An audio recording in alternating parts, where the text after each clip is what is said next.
Right,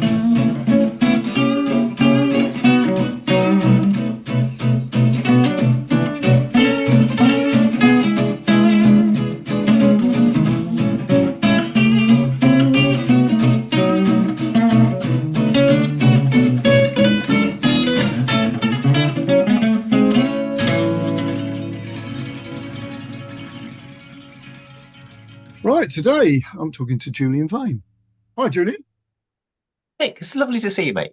Good to Thanks for see you inviting here me as on. well. Thanks for inviting me on. Most appreciated. Well, thanks for coming on. Now, I've got a traditional first question, which is, what do you do? Okay. Um, well, that's an interesting questions. What do I do? So what Mm, do I find myself doing? So I find myself, uh, I do quite a lot of writing.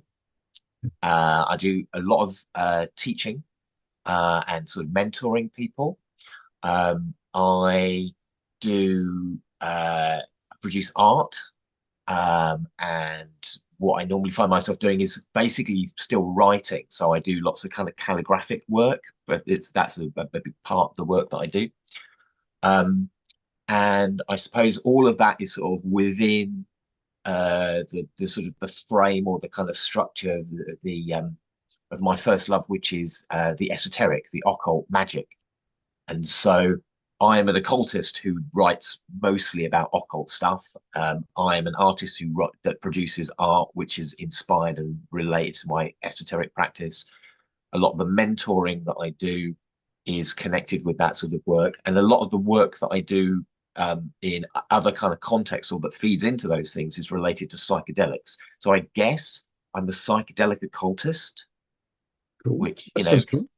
sounds pretty cool. I was on a train recently, traveling between where was it? It was London to Bristol, and I found myself passing the Uffington White Horse.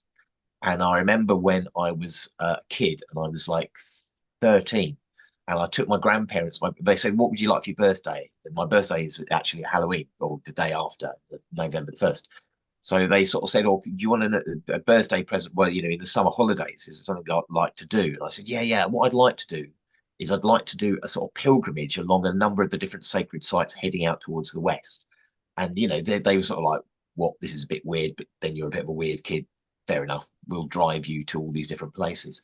And I remember going to the Eye of the White Horse, and I'd heard that if you stood in the Eye of the White Horse and turned around 3 times, you could make a wish and it would come true. And my wish was I wanted to be a magician. I wanted to be, that's what I wanted to kind of do with my life, you know, that way that Right. when people say, what is it you do? So I wanted to be a magician. Cut to what is that, 42 years later, and that would seem to have worked out pretty well so far, you know. So Yes, that's yeah. good. That's great. So, 'cause I like to sort of find that sort of initial memory of the starting point to things that people do. So, obviously, if you were thinking about doing this pilgrimage, you'd already started thinking about this stuff a lot earlier. So, what's your earliest recollections of um, the the other sort of, the things that you couldn't quite work out logically, the unseen world, or or the weirdness? I mean, it's really it is a bit strange because uh maybe this is probably true for a lot of people, but um my obsession with the occult, with magic, is from as long ago as I can remember, right? So I can't remember not being interested in it.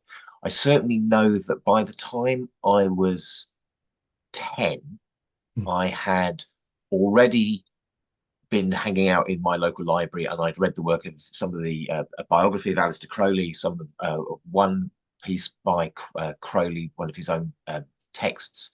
And I'd read the work of a person called Sybil Leek. Yeah, I'd read the work of people like Neville Drury, and I had encountered the world of the occult in writing. I was absolutely fixed to the telly in the period, usually around Halloween, where they would wheel in some sort of like slightly odd looking kind of, representative from, while we were still at that point in culture where we were going, oh, this is a bit weird, but it's probably okay. They're probably mostly safe, these people. Yeah, there was a period of that. There was Oh, definitely yeah, a yeah. period. Yeah, Oh, yeah, yeah. God, yeah, absolutely. Absolutely. In fact, there was a period of that, and then there was the satanic abuse Yeah, yeah, craze yeah. that happened, and then it sort of, Yeah, yeah. by and large has got better, at least in Britain. Um, so I can't remember not being interested in this thing. I remember kind of getting hold of all kinds of books. I remember my mum had a book on yoga, so I remember trying to learn yoga from this book, which was based on like some 70s telly series. Um, I remember trying to do meditating. I remember one summer when I was probably, I don't know if I'd actually gone to secondary school, so I was probably again sort of maybe 10 going on 11, something like this, and actually creating my own little sort of timetable of what I was going to do over those 6 weeks. I'd do meditating in the morning, and then I'd do some yoga, and then I'd do some things, and blah blah blah. And I did actually keep to it. Wow. So, mate, it was like, if I'm looking at it in a kind of romantic way, I would say it was like a sort of a vocation or a reincarnatory memory, or but equally, it could just have been a mental disorder that was Well, yeah, well, most things undiagnosed. can be. Yeah, mate. I mean, yeah, exactly. Interesting. Both, Yeah, but these could be the same. But yeah, either way, from really, really early on in the game, and I started encountering the work of people like, I mean, probably stuff that was, one might consider inappropriate reading, and perhaps not unreasonably for a 10-year-old. I remember reading a book called The Great Beast, which is the first biography of Aleister Crowley by mm, John Simmons, and being like, wow, this is cool. Right, this guy is obviously damaged. Like, even read it even as a youngster and kind of go, this dude's really weird. But also, like, what he's talking about and what he's yeah, interested in for me was like, yeah, the light went on, yeah, cut to 50 odd years later, and yeah, it's still burning yeah, strong. yeah, yeah, yeah, yeah, yeah. Yeah, it's great. It's brilliant. Yeah, so I think when you get that sort of, it's not even a gestation period. It's just it's there anyway type of thing. I think that's really interesting. Because you didn't have a light bulb moment really, because it seems like it was already you were already there. It was already, yeah, it was, and it wasn't like a family thing. There wasn't No, like a context, like I'm a working class kid growing up in Stevenage, which is like a new town in the north of London, basically full of people who've been bombed out of the East End of London during the Blitz. Um, so it was it was a bit strange, but yeah, I was just fascinated. Anything I could find, any little tidbit, and in fact, what I did was I spent the first, I don't know, probably did this from maybe 10 through to about 15, I guess. mm, I've got I still got them in my attic now. Like, I got notebooks that I would buy, blank notebooks, and I just filled them with everything I could conceivably find. So I wrote down everything from, like, the Hebrew alphabet and its relationship with the tarot, through right. to any spell that I could find, or any kind of practice that I could find, scraps of folklore. So I've got like massive load of these texts from when I was a kid, essentially. That's So amazing. no light bulb, or it that's just what I did. Okay, here's a question for you. Um, did you have any sort of weird dreams that became, when you get a dream that just stands out from everything else, that, you know, it's so profound, although you probably don't understand what it's about in those early years, um, that later on you sort of go back and go, oh my God, that was this and that was. Did you have anything like that that were that profound that you can remember? I mean, there's significant dreams that I can recall and stuff, but I don't think. I mean, there's a couple of things here, uh, which is that, like, I've always found the world really, really odd and really interesting. Like here's you and I, right? I mean, here Yeah, we are, like, we're clusters of like weird, with this weird energy structure through which matter moves, yeah, and we're having this conversation.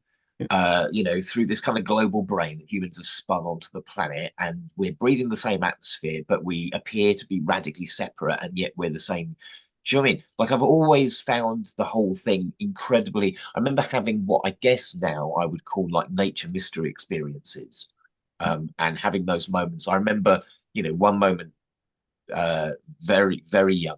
I don't know quite what age, but sort of, you know, pre sort of you know, before my I was like 9, 10, something like this. Certainly, a number of moments of being utterly sort of enraptured by the world. And then there's one, you know, one stands out in my mind, which is like being outside the front porch of the house, looking out into the garden and the sunrise, and there's a spider web over on the left-hand side, and there's a cherry and a tree, and you know, there's all. So there was lots and lots of those. So in a which was so that those things kind of stand out. There are a few kind of dreams and bits and pieces, but also I suppose I, in a way, because I ended up sort of living a life that was very much embedded within magical practice, and very quickly I ended up doing magical work, magical practice and ceremonial work and stuff with other people. In a way, I never really thought of any of it as weird. No. So I never really noticed it as being particularly sort of strange or notable. And then as I've got older, there's also a kind of self-protective mechanism that I have in my head. So, I mean, I was talking to someone recently, and they said, "Oh, can you tell me about like spells that you've done and things that you've done that have been like moments of high strangeness?" And I said, "Well, no, not really. I mean, I can probably go back through sort of diaries and records and maybe kind of reconstruct some stuff. Yeah. But by and large, what I like to do is I like to, you know, the weird thing happens, you go, oh, look, there's the weird thing. Oh, Yeah. whatever. And you just let it go, because otherwise you can become too puffed up in your own significance, Yeah. you know?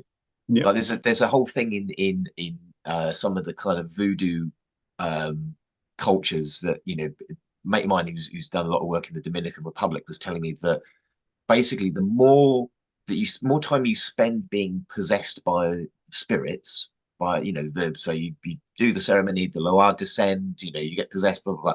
If you're a beginner, you tend to remember quite a lot of what was happening when Papa Legba was moving through you and blah blah. The more you do it, the less you remember. And the idea is that perhaps it acts as a self-protective mechanism against ego inflation, because Yeah. ultimately I'm just a cis-presenting 55-year-old working class white man from Stevenage, right? Like nothing special, you know, not in the grand scheme of things, whatever. But if you, and so what I tend to do is hold on to these things really lightly. So yeah, lots of weird things, but most of them I just go, oh, it's another weird thing. Just like you and I having this conversation now. That's incredibly weird. Yeah. Yeah. Well, it's interesting you say this, because over the years, because obviously I write a lot of songs and all this, and I teach people how to write songs. And one of the things that's really important in that process is that you don't even consider that you are actually writing the song. It's a process that you are involved in and you're part of it, but it's not yours. And what's interesting is that when you do that, it appears that you get more ideas. It flows better because your ego's just not getting in the way. Yeah. And I think there's an element of that. You know, I was involved in spiritualism very early on. And you could even see that there, that again, it's that getting out of very similar to you're talking about the voodoo sort of possession thing, where people go into trance and the rest of it. And the more you just step aside, the more it works, and the more it's not you, the better it is. And I think that's probably a process in taking it back to the creative thing. I think it's part of allowing that. I can't even say it's an area of the mind, because it's almost like it's not like it's you anymore in any shape or form.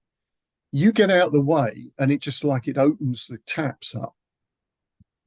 And then of course, if it's not you, then you're not going to remember much, are you?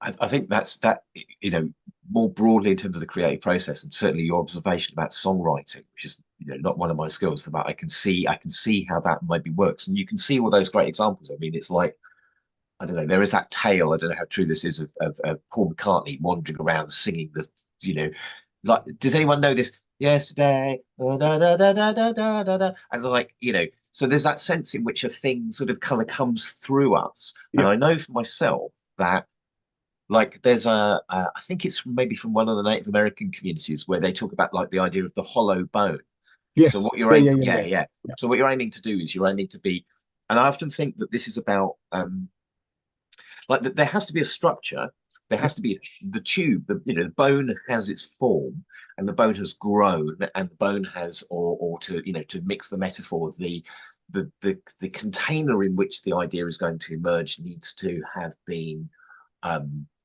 tested and developed and refined and so on. Like, you know, it would be challenging for me to simply write a song because my knowledge of musical notation and so forth is fairly minimal. So it would be hard. You know, I'd have to come up with some other way of sort of coding it or writing it or whatever. Yeah. So you have to have that skill. You know, you have to have the knowledge that builds the container. But once the container is built, mostly what you need to do is to kind of uh, yeah, to kind of let the thing flow in or flow through, again, depending on your favorite metaphor. So it's, I find very often, you know, if I'm doing ceremony, I mean, I've trained in systems of ceremony where you know, you learn a bunch of words and then you say them. And, you know, I go and stand in the East and I say a thing. And, you know, maybe I've got a script or maybe I've memorized it, you know, and I've hung out with the Freemasons where like the whole of the ritual pivots around the idea of memorizing the ritual really deeply. But for me, what I prefer, it like now, like when I'm speaking, you know, often when I'm lecturing, I I like to try and sort of reach into that moment and find what I feel I'm able to let through the hollow bone that is me. And often I can't remember what No. the hell I said.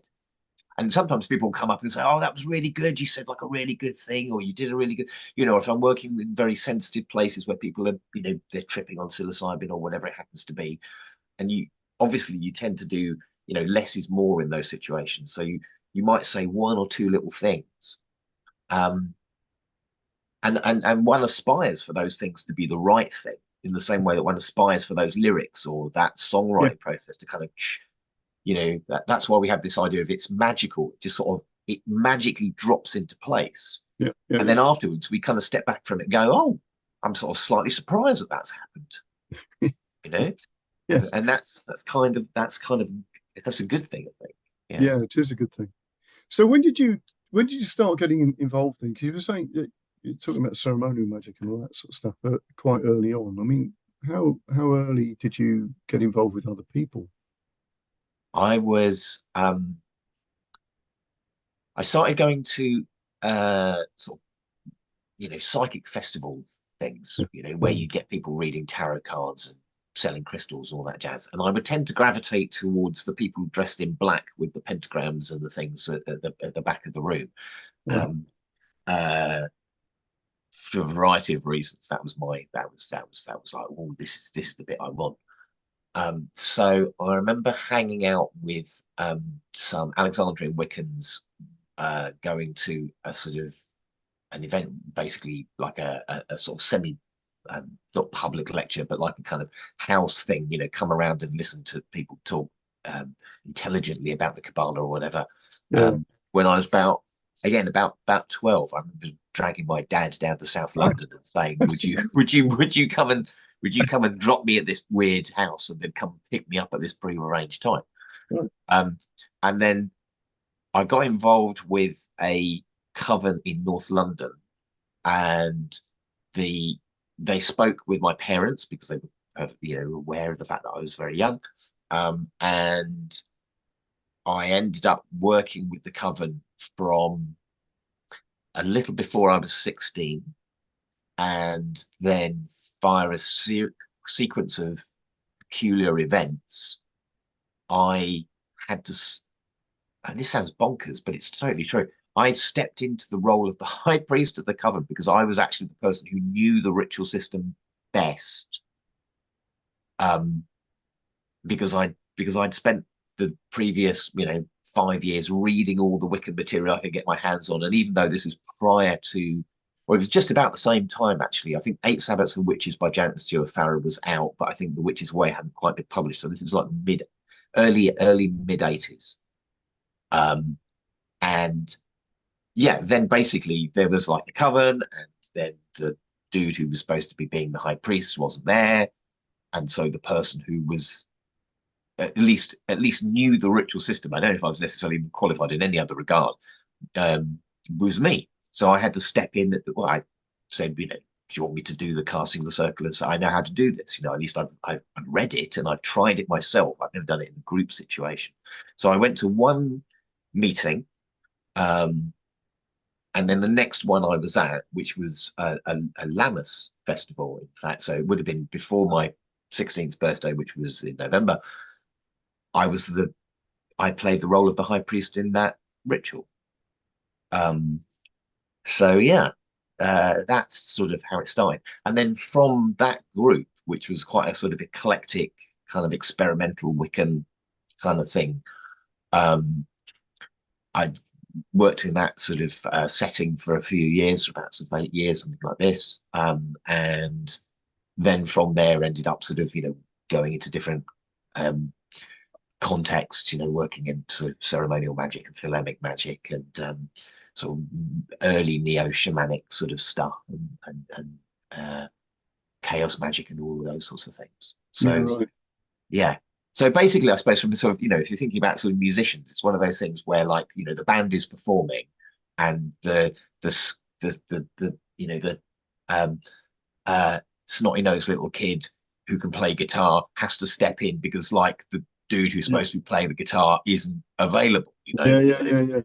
So it was totally like that. It was totally like that. It was yeah. That's incredible, amazing. So you mentioned chaos magic because the first time I'd heard of your name was through books, actually. I mean, you got involved in that very early as well, didn't you? Because they're quite. I did. I think the first 3 that I did that were co-authored with Kat Summers, they're pretty. I mean, 1990, I think is the first one, or maybe even I think the first one is like maybe 1990, something like this. So I don't know, how old am I then? Like 20-ish or something. I don't know, fairly early on.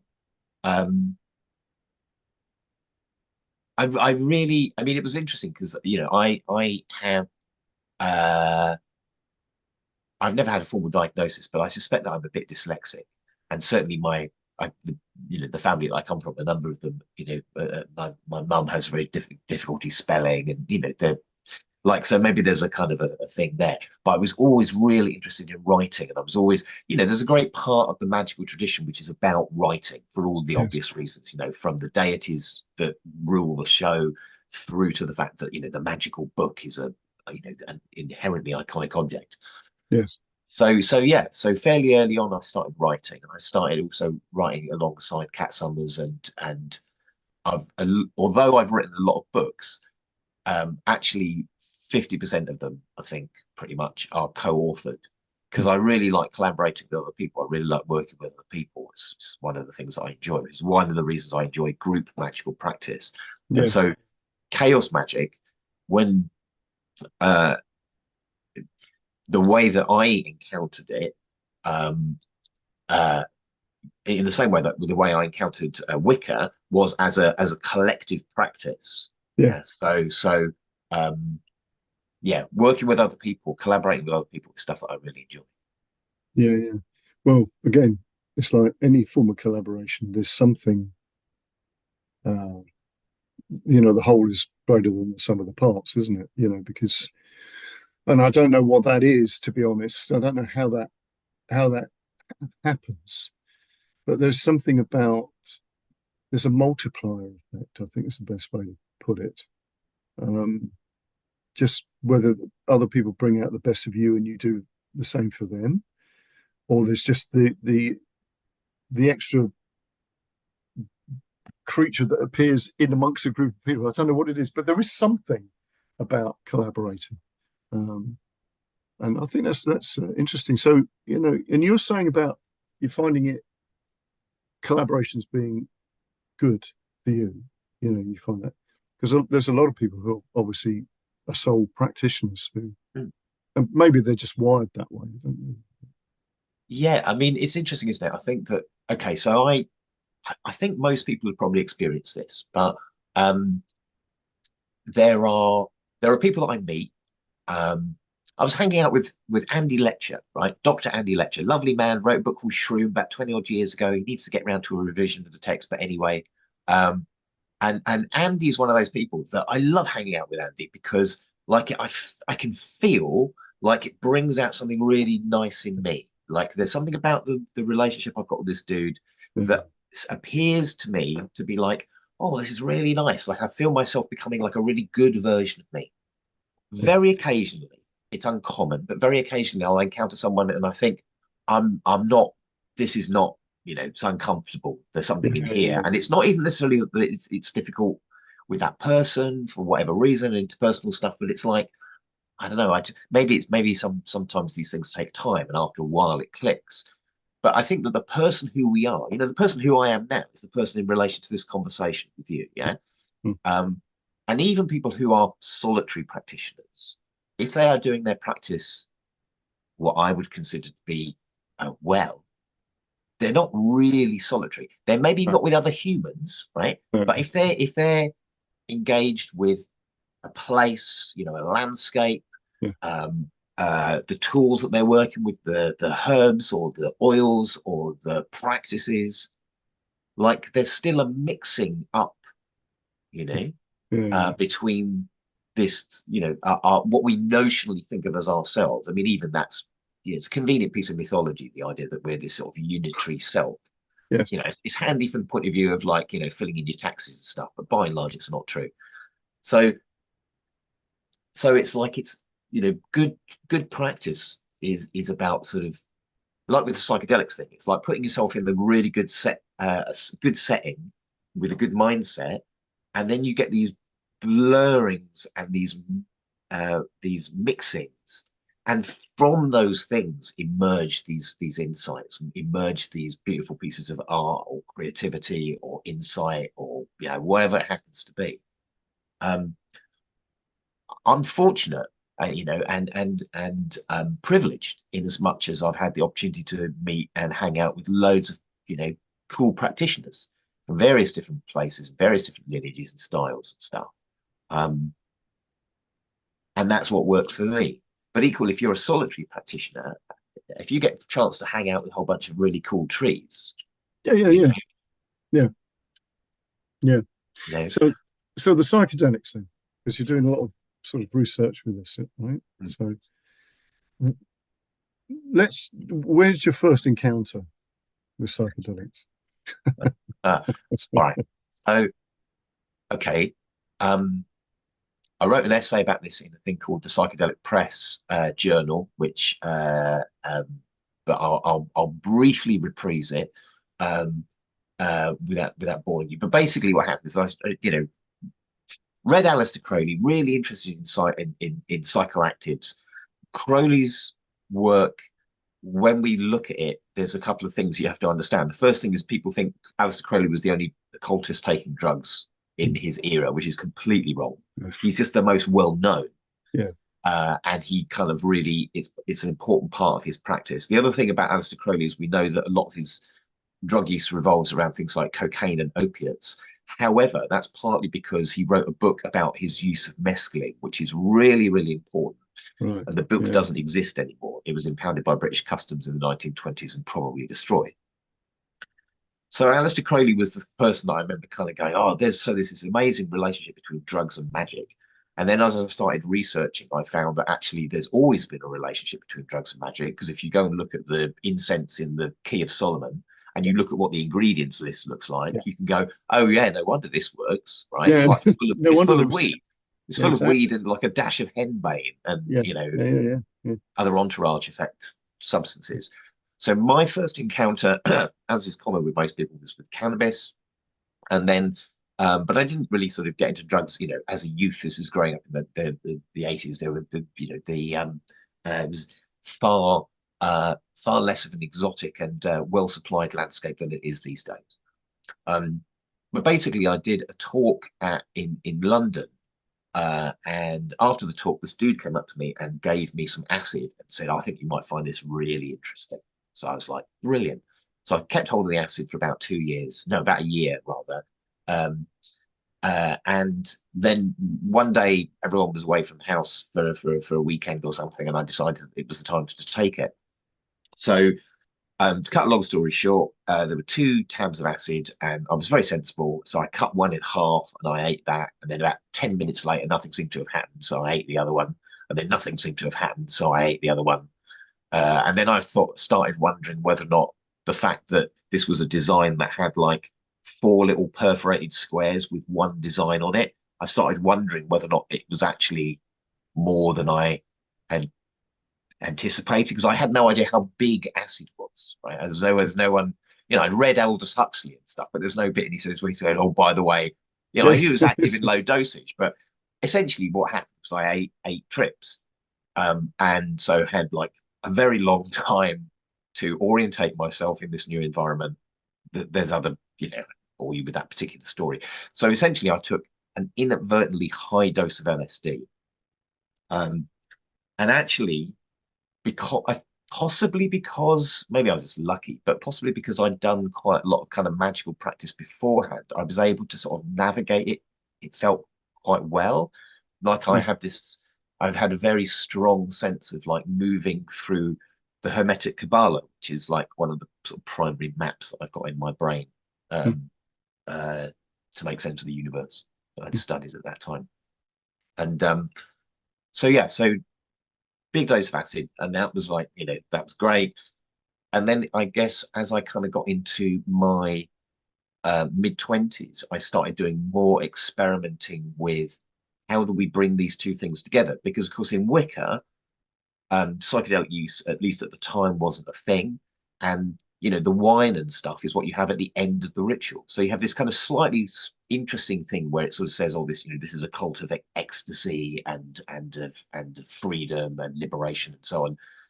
And then you do the ritual, and then at the end of it, you have a glass of wine, which is great. But I started becoming more and more interested in systems of magic which utilize those substances as not purely in the sort of celebratory part of the ceremony, but actually as part of the engine of the ceremony. Yeah. And then over the next N years, I ended up sort of hanging out with various practitioners, some of whom were sort of Western magical tradition practitioners who were experimenting with different substances and trying to sort of, figure that out.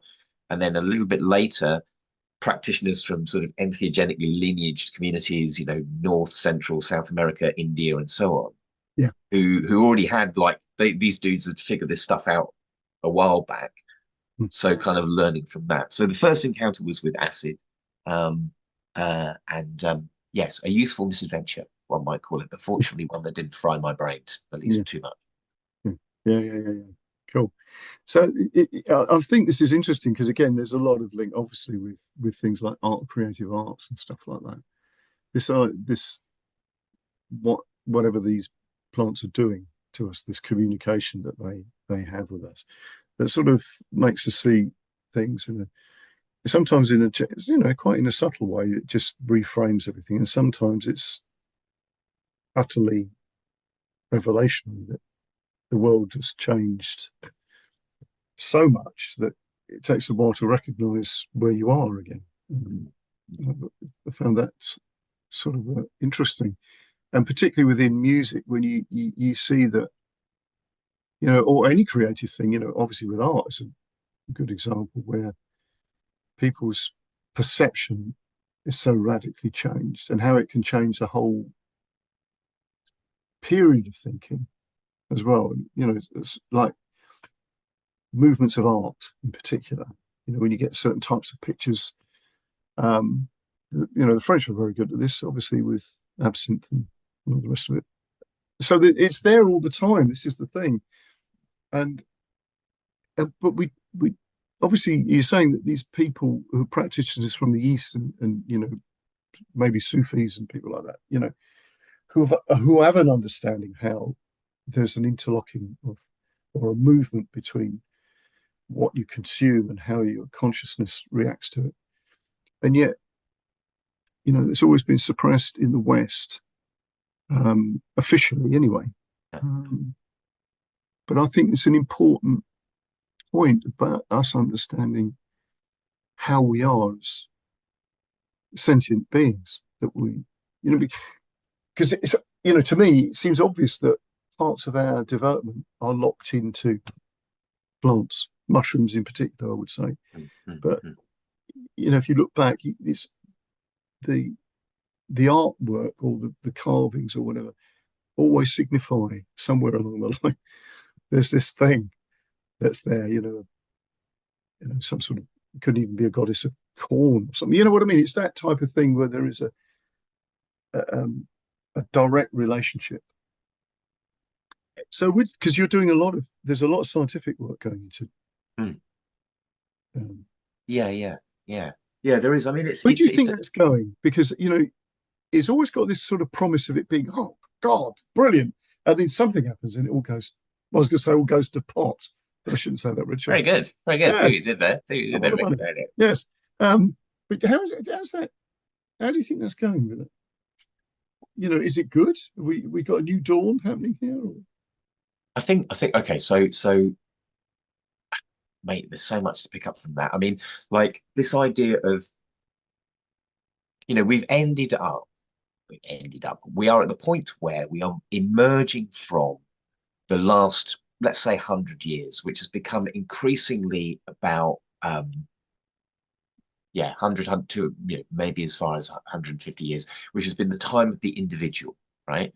And that's been obviously there have been, quote, good things about that. It's a social process. So at least in sort of Euro-American Western culture, the individualism and the individual location of self, and so things like drugs, which kind of throw into question some of the stuff about where is self, where is identity, these things are really potent and powerful. There's like Peter Sausage Hughes, who's a philosopher based at Exeter, University of Exeter, in common with a lot of philosophers, is really interested in psychedelics, because there's this argument to say, well, you can't really say that you understand, for example, the human mind or consciousness, unless you can include all of these other states of awareness we have, which include things like dreaming, intention emotional states, psychedelic states derived from ingestion of substances that are outside our body, all these kinds of things. So you can't, like, this idea of the individual has value, and it's useful, and it's undoubtedly important, but it also it means that, are you the idea of like normality and being sober and all of those sorts of things. All the food you eat influences the microbiome in your gut. All the microbiome in your gut influences things like your emotional state, influences your decision making, influences how you are in relation to your family and friends, and how you are in the world, right? So, but you wouldn't normally say, well, the fact that I've eaten McDonald's has then led to this kind of social output. But it is true. It is, and it's certainly woven in together, right? And we can see it more explicitly when you take a food item that's like really strong, like a psilocybin mushroom, and that puts you into this radically different state of consciousness. And it might, for example, lead to great artistic insights, or more, possibly more important, it might actually lead to the creation of a container or a hollow bone through which artistic insights can flow. I mean, occasionally guitarists can do incredibly good stuff when they're high, but often what you do is you get high, you get an idea, or you encounter a thought, and then when you're not high, you're able to then sort of pull that down, pull it, like the Druids would say, pull the Arwen down from wherever it comes from. I'm assuming it's coming from up notionally right now, comes down into the form, so that kind of the high is like the way of kind of contacting, being inspired, allowing things to kind of to open the hollow bone or to widen the container, and then after that sort of comes down, then the art kind of gets cooked up inside this or moved through this sort of this tube, this process into the world. Yeah. Where are we with that? I mean, we've had over the course of the last, let's say 10, 15 years, we've had this, this grand revelation that psychedelics can help people with various forms of distress, some of which we identify, but most of which we're interested in at the moment are things like the distress that we call things like mental illness, yeah. Obsessive compulsive disorder, post-traumatic stress disorder, and so forth, depression, anxiety. This is actually not news, because you can go back to research that was done in the mid-20th century, and also then research that was done in the early 20th century. So in the mid-20th century, it was LSD. In the early 20th century, it was mescaline. And you can see the same thing. Basically, if you put someone into a supportive environment and you give them some nice preparation, a nice outro, and you give them some psychedelic drugs, probably they'll feel a lot better, by and large. To cut a very complicated story short. Those substances will slowly, the way that they're working at the moment is they are slowly coming into culture. And it will be a slow process, and it will be a process with lots of halts and stops and backpedaling and all kinds of things. But it's definitely a thing.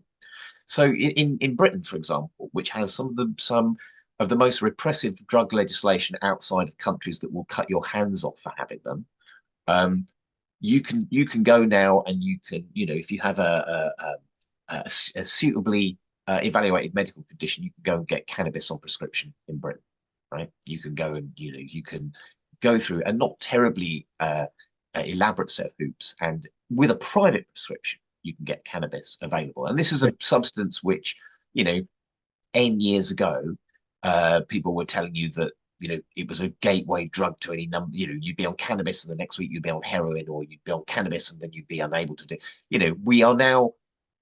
We're not managing to be successful in prescribing it through the National Health Service, but we are now prescribing it as a private medication. I have been a participant in a number of licensed trials with psychedelics, looking at, can we deploy these medicines to help people? The short answer to which is yes, we can. Whether or not the medical system that we have at the moment is the best mechanism through which they might be deployed is open to question. But yeah, you can talk to the proverbial man on the Clapham omnibus now, and they will at least have a vague idea that mushrooms might end up being good for some people some of the time. And this experience that we call tripping may actually have benefits associated with it, rather than just fairly unfounded concerns about throwing yourself out of a window. So I think that there is stuff happening. It will be a slow and gradual process, and it's about enculturation. It's about like how we bring these drugs into culture, and we always have different stories of the relationship with drugs. It used to be the case when I was a kid growing up. You could go onto the top part of a double-decker bus and smoke. You could go into the London Underground and smoke. Now you can't. Basically, you can't smoke in a building. Pretty much in the British Isles, you have to sort of, even if you're a smoker and you go around somebody's house, most smokers will say they won't just light up in the building assuming that the default position is it's okay. They will tend to immediately go. So that's a difference in our relationship with tobacco as a substance, which is also a valuable medicine. It has lots and lots of good things about it, so these other substances, we will change our relationship with them. And I hope we can do this for the better, because they can genuinely help people for all kinds of things. Things that we register as medical, but also talking about creative practice. I mean, there's that classic meme, isn't there? Here's the Beatles in 1962. Here's the Beatles in 1968 or whatever. And let's look at obviously these things are really interesting for creative practitioners, obviously.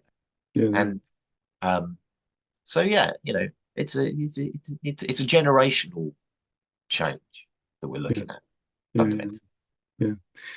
Tell me about your artwork, Julian, and your involvement in, because you've got some exhibitions and stuff that you're doing with other people. So tell me your artwork behind you. There is a little bit of a scribble down here in the corner, I think. There is. So I'm one of three artists. There's myself, there's Kate Southworth, and there's Greg Humphreys. And these are mates of mine, and we are an artist collective that we call the Order of the Sun and Moon, which is a title taken from an essay by the uh, occultist and artist Eichel Colquhoun, who's an artist who is based between sort of London and Cornwall.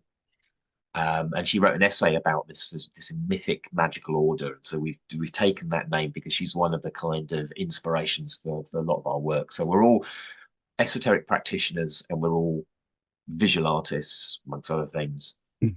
We did an exhibition last year in at St Ives, which is one of Eiffel's sort of stamping grounds back in the day, and that went really well. That was really great. And we're going to do another exhibition in London at the end of starts at the end of August through to towards the end of September at the College of Psychic Studies. Oh, nice. So that is the plan. And you've got three artists there who, we've all got quite sort of different work. A lot of the stuff that I do is very influenced by like asemic writing, calligraphy, sigils, that kind of stuff. The other two artists, Greg Humphreys, who I've been a co-writer with on a couple of books. All of us do different stuff, because that's the other thing about artists is that they change their practice going through. Yes. The last exhibition we did, Greg had a lot of his carving and a lot of his dot paintings, and Kate had a lot of her kind of alchemical paintings that she's done. We're creating different work for this show in London, so it will be as much a surprise to me as to exactly what turns up. I know that Greg is doing some stuff based on like Kabbalistic key scale paintings. So we'll see. So yeah, little artist collective, I suppose we'd call it. Yeah, that's interesting. And obviously that's sort of, I think, having lots of different artistic areas in your life, they sort of feed off one another, don't they? Weirdly, like they're connected, but they're sort of not. Yeah. So I found that quite a bit when I've done, I've been writing a book, and that sort of helped some of the other things that I was doing. I don't know whether, because you're always trying to make it logical why that should happen, but in actual fact, you can never really nail it, can you? At all. Yeah, I think the thing about the sort of creative practice and the relationships that we have with these things. There's all kinds of different ways of thinking about it. We know this, and different models and processes and blah blah. But I think that there's a couple of things. I think that one of the things that there is a tendency to believe that you have to just do one thing, like which there's a Robert Anton Wilson quote where he says specializations for insects, like it's great if you're a specialist moth that only eats this thing. Knock yourself out, have a great time, amazing. But human beings, one of the things that we're really good at is like being, there's that phrase, isn't there? Jack of all trades, master of none is oft times better than master of one, which is the full quote, which is uncommonly referred to. That's interesting. Jack of all trades, so the idea that you're best off having a jack of all trades, you're best off having that's what a human does. Human is really great at all kinds of different things, Again, Robert Anton Wilson talks about, your human should be able to do this, and this, and this, and this, and this. And if you're a creative practitioner, chances are, you might have like a particular obsession, and there might be a particular obsession that really kind of grabs you for like a year or more, and you work in that way. But even if you look at something like great visual artists of our time, let's look at Pablo Picasso, right? You can see this dude experimenting with all these different things. And even towards right at the end of their life, they're still playing with like new techniques and new approaches. And so it's like the creativity comes first, and then the media that you've got access to is partly a sort of historical and cultural thing. You grew up in the circumstances where you were exposed to this art or this style or this craft activity or this kind of way of working. But then the creativity just sort of finds, in terms of your own narrative, like a place to land. You know, if Yeah, you're yeah, fortunate and you have the yeah, opportunities for those things to happen. yeah, yeah, Um, yeah. So we've done nearly an hour. So really? yeah, Hmm, getting there, getting there. right. So what I'll do is let us know about the exhibition, and I'll put some stuff in the show notes Okay. and links to books and stuff like that. It's been a brilliant chat, Julian. Because I've sort of seen you, giving talks and stuff like that. But we've never really had a chance to talk before, so it's been brilliant.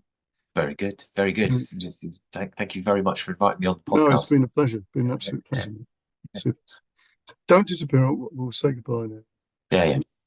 All right. So thanks ever so much. Thanks, mate.